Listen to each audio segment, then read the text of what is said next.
Setiap orang yang masuk ke Kabupaten Landak, kita harapkan datang ke posko di Dinas Kesehatan di Ngabang untuk bisa melaporkan dirinya sehingga dapat kami pantau dan kami monitor perkembangannya ke depan. Setiap orang yang datang melapor akan mendapatkan kartu seperti ini. Di kartu ini tertera mengenai apa itu isolasi diri, karena kita harapkan masyarakat bisa mengisolasi dirinya sendiri kurang lebih 14 hari. Kemudian apa saja yang harus dilakukan, kami menghimbau untuk melakukan istirahat yang cukup, perbanyak makan sayur, dan tetap berolahraga agar tetap sehat. Kemudian di kartu ini juga kami membuat semacam kartu pantau perjalanan. Di sini ada data-data kondisi ketika ODP datang ke posko untuk melaporkan diri. Nah, sehingga mereka mengetahui kapan mereka datang, kemudian apa saja yang harus mereka waspadai.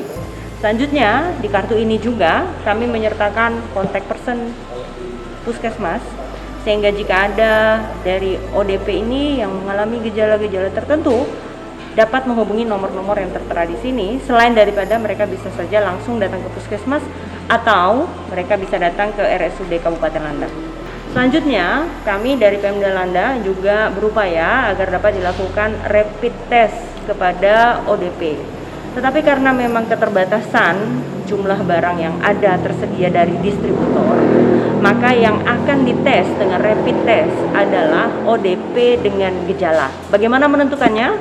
Jadi ibu bapak yang merasa berstatus sebagai ODP dan memegang kartu ini, kemudian merasakan adanya gejala demam, gangguan pernafasan, dapat segera menuju ke Rumah Sakit Landak, kemudian di sana akan diperiksa lebih lanjut oleh dokter, dan dapat di sana juga nanti akan diputuskan apakah memerlukan rapid test atau tidak.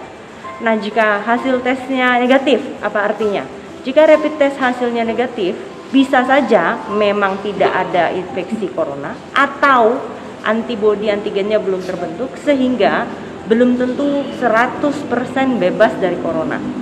Dan jika memungkinkan dapat dilakukan tes ulang lagi dalam periode tertentu. Tapi jika hasilnya positif bagaimana? Jika hasilnya positif, kami di RSUD Landak menyiapkan tempat perawatan. Selain daripada itu, jika memang positif, kami akan minta agar dilakukan tes konfirmasi dengan swab itu, dan kepada Dinas Provinsi nanti akan kami kirimkan sampel dari pasien tersebut. Kita harapkan mudah-mudahan tidak ada yang terinfeksi virus ini di Kabupaten Landak. Oleh karena itu saya mengharapkan kerjasama kita semua, koordinasi kita semua, terutama untuk mengkarantina mandiri para keluarga, saudara, kerabat yang baru datang dari daerah-daerah yang sudah dinyatakan sebagai zona merah di Indonesia, termasuk yang berasal dari kota Pontianak. Sudah ada surat dari Kementerian Desa dan Daerah Tertinggal bahwa dana desa dapat dilakukan refocusing, sehingga kepada seluruh desa saat ini kami dorong untuk membentuk gugus tugas COVID-19 sama seperti yang kabupaten dengan sumber dana berasal dari APBDes. Di sana kami mengharapkan pihak desa proaktif untuk bisa menganggarkan beberapa kegiatan pencegahan dan kemudian penyuluhan kesehatan berkaitan dengan informasi yang akurat mengenai COVID-19 dan berbagai upaya pencegahannya. Ini masih terus berjalan, kami harapkan gerak cepat dari seluruh aparat desa sehingga desa bisa segera bertindak untuk mencegah penyebaran lebih lanjut daripada COVID-19 ini. Ya, sejauh ini kami berupaya untuk berkoordinasi kepada pemerintah provinsi melalui Bapak Gubernur dan pemerintah pusat juga berkaitan dengan penanganan dan penganggaran. Hanya saja kami berharap pemerintah pusat dapat menertibkan distributor alat kesehatan sehingga kami bisa mendapatkan alat-alat kesehatan itu selain daripada harganya terjangkau, stoknya juga mohon agar dipantau sehingga kita tidak berhadapan dengan spekulan, karena pemerintah daerah hari ini walaupun memiliki uang dan anggaran tidak bisa berbelanja karena barang tidak ada. Kemudian juga kami khawatir karena setiap hari terjadi perubahan harga. Contohnya misalnya baju hazmat itu yang putih-putih itu harga normalnya 900.000, tapi harga terus berangkat naik, bahkan ada yang menawarkan kepada Pemda Landak itu harganya 2 juta lebih di luar harga normal.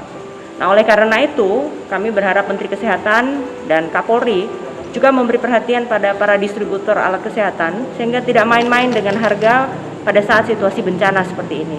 Kami tidak bisa terlalu berharap dari pemerintah pusat karena pemerintah pusat harus membagi bantuan-bantuan yang ada, termasuk salah satunya tadi kemarin dari China, kepada seluruh kabupaten kota dan provinsi yang ada di Indonesia. Ya, hari ini kami dapat bantuan, misalnya dari rumah sakit itu hanya dapat 5 piece baju hazmat. Ya tentu ini jauh dari cukup. Oleh karena itu kami berupaya juga secara mandiri untuk membeli. Tapi persoalannya adalah tidak tersedianya alat-alat tersebut, barang-barang tersebut di tingkat distributor, dan kalaupun ada, harganya di atas dari harga normal, sehingga kami sebagai pemerintah daerah dalam menggunakan anggaran negara tentu juga harus berhati-hati.